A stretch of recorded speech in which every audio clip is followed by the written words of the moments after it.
esperar a que se conecten también algunos compañeros más, ¿cierto? Para ir en el fondo metiendo bien los conceptos, explicando bien. Ahora, sobre lo que vamos a ver ahora, va a versar más o menos el ejercicio. Vamos a ver la parte teórica ahora. Y el jueves de la próxima semana vamos a ver la parte de ejercicios, la parte práctica. Así que es bueno concentrarse, poner atención, chiquillos, en lo que voy a explicar.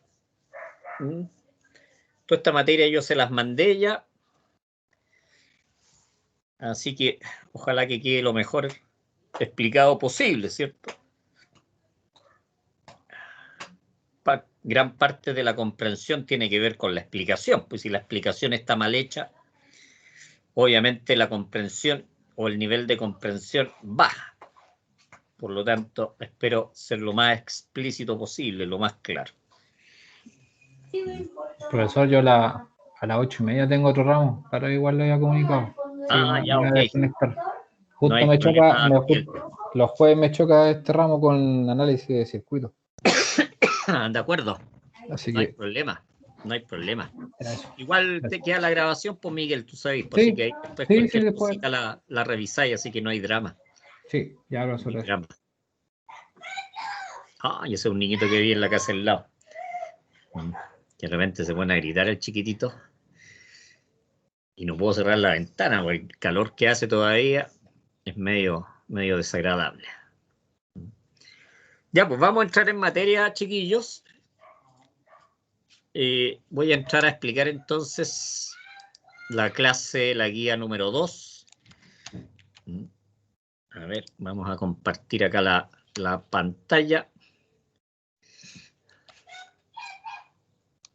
Ya, entonces esto sería, estamos viendo lo que es el concepto de estabilidad. Voy a cerrar mejor porque si no, por lo menos ahí se escucha menos. Se fijan que no estoy en la playa, que era pura chiva nomás. Ya, entonces vamos a meternos con un ejemplo ilustrativo. Como les dije, este ejemplo es solamente numérico, no es matemático, pero en base a lo que vamos a ver ahora, vamos a conversar ahora, ¿cierto? Es cómo vamos a hacer los primeros ejercicios que van a, o sea, uno de los ejercicios va a entrar en la prueba, pero es la lógica que vamos a ver ahora, es lo que tenemos que seguir adelante. Dice, consideremos un generador rotor cilíndrico, es un alternador común y corriente, sincrónico. Dice, suministrando una potencia a una barra infinita, que sería esta de acá, sería la barra infinita, dice a través de una línea de doble circuito, tal como se muestra en la figura. ¿Ya? Ustedes saben el concepto de barra infinita, ¿cierto? La barra infinita es aquella, ustedes lo pueden buscar, ¿cómo se llama? En San Google. Ya la definición un poquitito más precisa, es aquella que mantiene inalterable el voltaje y la frecuencia. Eso se le llama, pueden haber variaciones, pueden haber fallas, pueden haber perturbaciones, pero el voltaje y la frecuencia se mantienen fijos, inalterables. Ese es un poquitito el concepto de lo que es una barra infinita, a lo mejor muy mal explicado, pero yo creo que a ustedes se les da un poquitito más de claridad. Entonces aquí tenemos un voltaje, ¿cierto? Tenemos una tensión inducida con su correspondiente reactancia, que sería lo que es el generador. Estamos entregando una potencia. Ahora, partamos un poquitito más hacia atrás. Para que nosotros entreguemos una energía eléctrica, nosotros tenemos que estar aplicando acá una energía o una potencia mecánica. ¿Ah? Yo creo que eso ustedes más o menos tienen que tenerlo claro. O sea, le metemos una energía mecánica que a través de los álabes, ¿cierto? O sea, puede ser agua, puede ser vapor, y a través de los álabes de la máquina, de la turbina, nosotros movemos el generador y generamos lo que es la potencia eléctrica, que es la que entregamos a nuestro sistema y que tiene que ver con nuestro barra, digamos, de carga, la parte de la carga. ¿Ah? Por lo tanto, este es un sistema generador línea barra infinita. Acordémonos que nuestro análisis va a ser en el generador, en el rotor del generador, a partir de las perturbaciones que se produzcan acá. ¿Ya? Esa es la lógica que estamos siguiendo. Vamos viendo, ¿cierto? Tenemos el alternador con su tensión interna inducida, la FEM, con la que conocemos. Tenemos la reactancia XA de la línea A. Tenemos la reactancia total del sistema, que comprende obviamente la reactancia del generador, más lo que es la línea. Pero en un caso estamos trabajando con ambas líneas conectadas y en el segundo caso se desconecta una línea, que es la línea de abajo, producto de una falla. Por lo tanto, nosotros estamos trabajando en condiciones normales, se produce la falla, se desconecta una línea, por lo tanto cambia la topología del circuito. ¿Cierto? Esa es la lógica. Por lo tanto, en condiciones normales, estas estarían en paralelo, por lo tanto, esta es una reactancia paralelo que se suma con la reactancia del generador, y si hay un transformador, también sumaríamos la del transformador, y eso sería una reactancia total, X sub A. Se produce la falla, por lo tanto, la reactancia post-falla sería lo que es la de la línea más la del generador, y si tuviéramos un transformador también se agregaría. ¿Cuáles son las potencias? Las ecuaciones de potencia. Potencia ángulo, acordémonos que delta es el ángulo de la posición del rotor respecto de sincronismo. Más o menos para que vayamos entendiendo. Por lo tanto, tenemos dos potencias generadas. P sub G en la condición A. ¿Cuál era la condición A? Las dos líneas conectadas y el sistema funcionando normalmente. ¿Cuál es la potencia generada B? ¿Cierto? Es en la condición en la cual ha fallado una línea, por lo tanto el sistema sigue funcionando solamente con la línea de arriba, la línea A. Esas serían las dos condiciones. Por lo tanto, ¿a qué es lo que serían igual estas potencias? Que se le llama potencia de transferencia entre lo que es el generador y la barra infinita. Sería el voltaje en la barra infinita. Ojo, se trabaja con los valores modulares. No se trabaja con ángulos. Independiente que acá tengamos ángulos, acá vamos a tener otro ángulo, pero se trabaja con los módulos. ¿Ya? Por lo tanto, sería el módulo del voltaje de la barra infinita por el módulo del voltaje, ¿cierto? La tensión inducida en el generador y dividido por el módulo de la reactancia. El módulo de la reactancia. ¿Ya? Y esto se multiplica por el seno, porque vamos a ver que se trabaja con una función seno de delta. Recordemos, ¿cierto?, que delta es el ángulo del rotor de la máquina respecto del sincronismo. Lo repito. Por lógica, ¿cierto?, P sub GA es mayor a P sub GB. Es mayor. ¿Por qué? Porque aquí tenemos ambas reactancias que están en paralelo, y al estar en paralelo, acordémonos que el valor baja. ¿Cierto? Si son iguales, va a ser medio. O sea, X medio. Y si este valor es menor al de acá, por lo tanto, P sub GA va a ser mayor. Por lógica. Por lo tanto, esta sería, ya, nuestra función es seno. ¿Se fijan? Esta sería la función seno de P sub GA. Esta sería la función seno de P sub GB. Y este sería el ángulo delta. Vamos viendo. El delta cero, ¿qué es lo que es? Delta cero es el ángulo del eje cuando la máquina está trabajando en sincronismo. Por lo tanto, la potencia mecánica en sincronismo, la potencia que le estamos... Todo esto en tanto por uno, cuidado. Todo esto se desarrolla en tanto por unidad. La potencia mecánica es igual a la potencia generada. Repito, delta cero es el ángulo de sincronismo cuando estamos trabajando en la curva P sub GA para que la potencia mecánica sea igual a la potencia generada. Esto es bien importante tenerlo claro, que tienen que ser iguales, para que O sea, yo estoy ingresándole una cierta potencia mecánica, estoy sacando una cierta potencia eléctrica, y en tanto por uno son iguales. Se produce la falla. Estamos acá. Por lo tanto, al producirse la falla, ¿cierto? Sale esta línea. Por lo tanto, ahora empezamos a trabajar en esta curva. Pero, ¿cierto? Como veíamos hace un rato en la primera parte de la materia, la gran inercia que tiene el rotor de la máquina impide que la velocidad del rotor varíe bruscamente, instantáneamente, inmediatamente. No sucede. Porque yo, como les explicaba, tiene una gran inercia. ¿Ah? O sea, le cuesta modificar su estado, para entenderlo de alguna manera. Por lo tanto, caemos acá. Estamos trabajando acá, entramos a trabajar acá, en esta curva, todavía en delta cero. Por lo tanto, caemos a la potencia generada 1. ¿Qué significa? La potencia generada 1 es inferior a la potencia mecánica, por lo tanto, ¿qué es lo que hace la máquina? Se acelera. Se acelera, se pasa el nivel de la potencia mecánica y llega a alguno de estos ángulos. Llega a la posición 2, puede llegar a la posición 3, puede llegar a F. ¿Ah?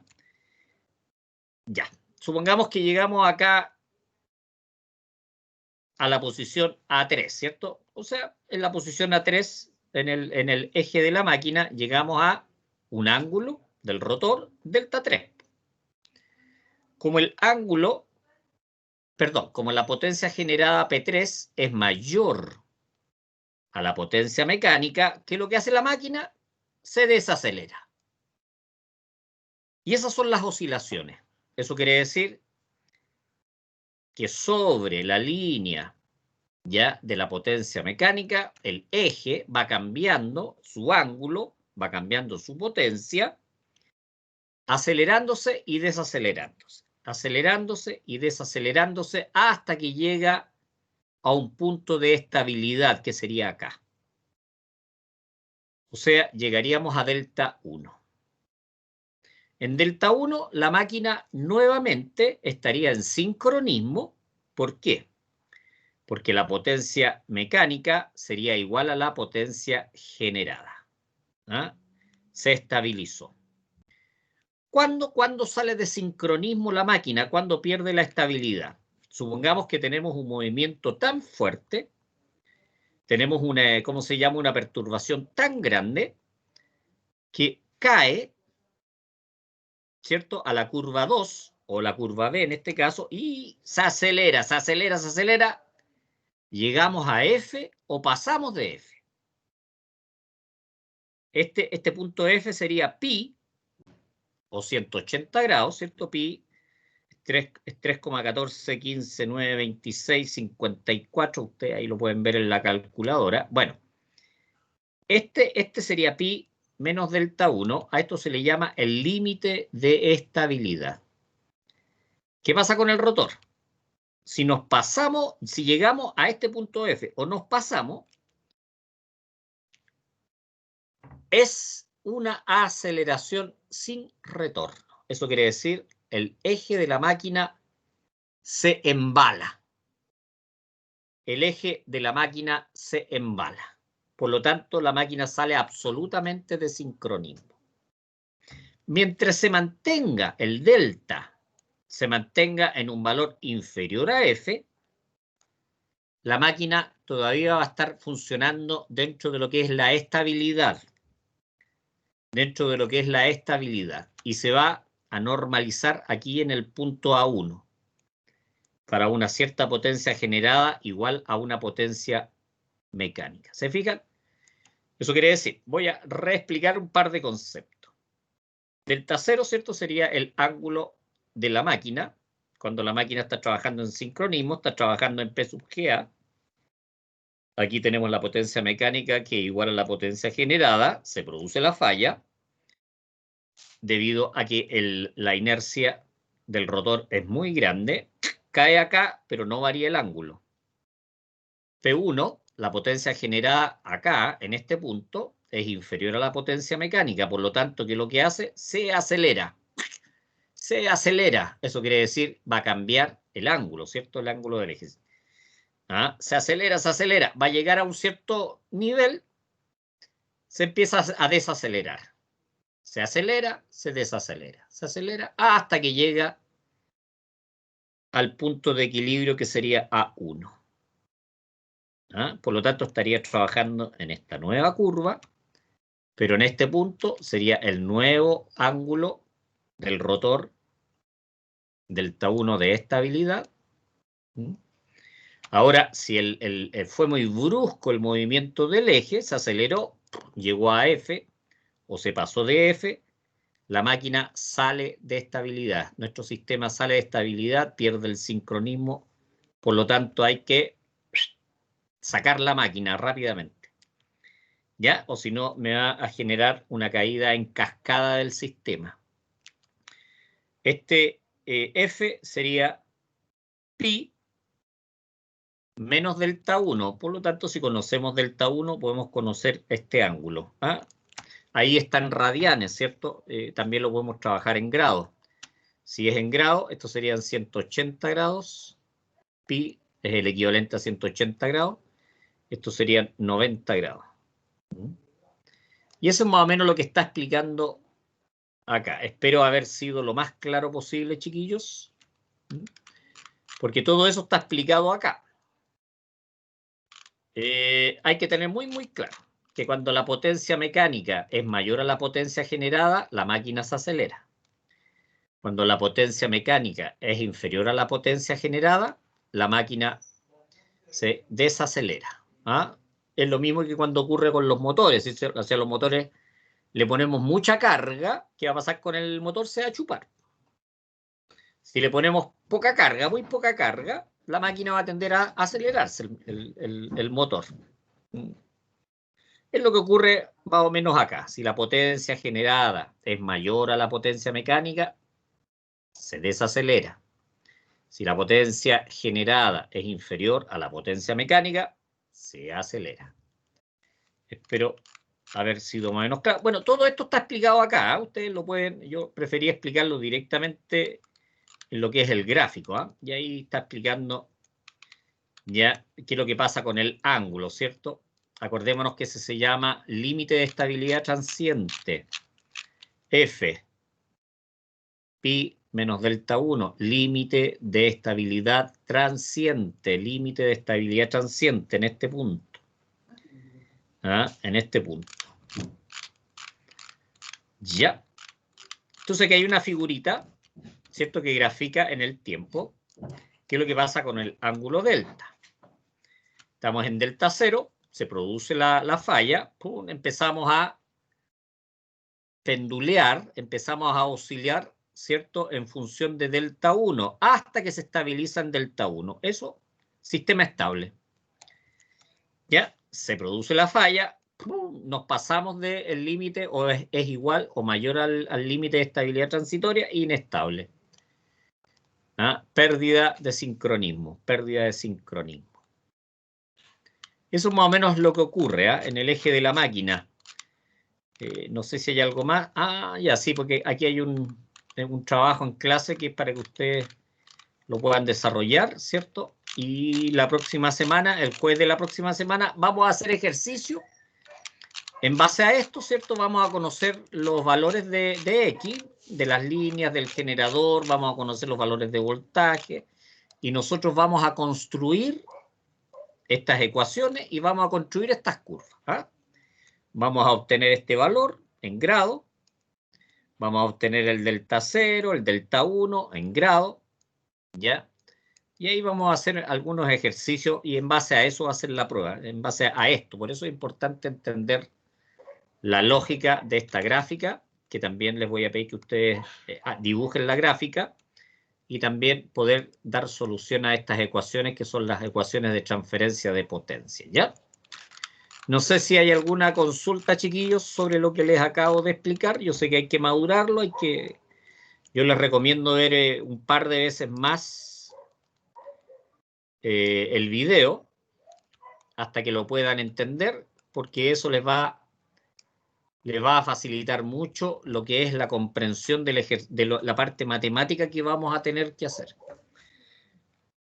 Por eso mi recomendación, chiquillos, es ver un par de veces el video, leer la materia, por supuesto, también, porque ahí también está explicada. Yo traté de ser un poquitito más gráfico, más qué es lo que pasa con el rotor, que se acelera, se desacelera y todo eso. Profesor, una consulta. Dígame nomás, Nora. ¿Por qué se produce este fenómeno? Es justamente por lo que yo te decía, al cambiar la topología de nuestro sistema, producto de una falla o una perturbación grande, ya al cambiar la topología va a cambiar la potencia que se está entregando al sistema. Por lo que yo explicaba recién, ¿cierto? Que la potencia generada, veíamos en A, veíamos en B, ¿cierto? Que era distinta la curva de potencia que se entregaba al sistema. Y por lo tanto, al haber la variación de la potencia, siempre esa potencia se va a estar comparando con la potencia mecánica que le estamos agregando al eje, y por lo tanto se va a producir estos movimientos de aceleración y desaceleración del rotor, justamente por el cambio topológico, por la falla, por la perturbación que se produjo en el sistema. No sé si te lo dejo un poquito más claro. Sí, de todas maneras, ¿hay un instrumento para poder detectar eso? Claro, están estos elementos que verifican los flujos de potencia, la dirección de las potencias. Hay protecciones que tienen que ver con las oscilaciones del sistema. Por supuesto que sí. Hay hartos instrumentos que se ocupan para esto, obviamente en las plantas generadoras. Esa es la idea.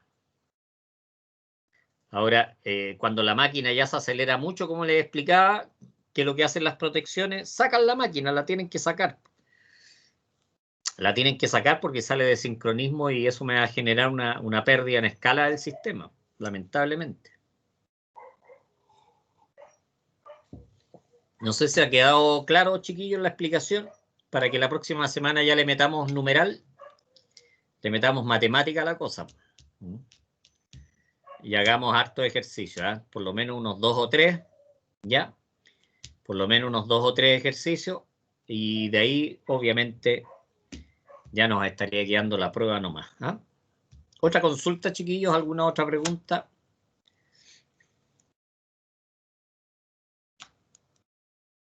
Parece que no.